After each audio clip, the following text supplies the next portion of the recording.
तुपात जोंधळ गोळीते, जात्यावर जोंधळ दळीते. तुम्ही साने गुरुजींचं श्यामची आई हे पुस्तक वाचलंय का?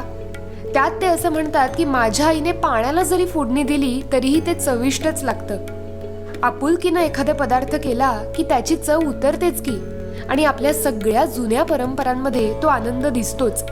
जात्यावर डाळी दळताना गायल्या जाणाऱ्या ओव्यांमधून असो किंवा भरडलेल्या डाळी पिशवीत भरताना असो, संतकृपा महिला गृहउद्योगातील महिलांच्या प्रसन्नतेमुळे या डाळींना खरी चव येते. बाकी जात्यावर दळलेल्या डाळींचं आरोग्यदायी महत्त्व वेगळं सांगायला नकोच.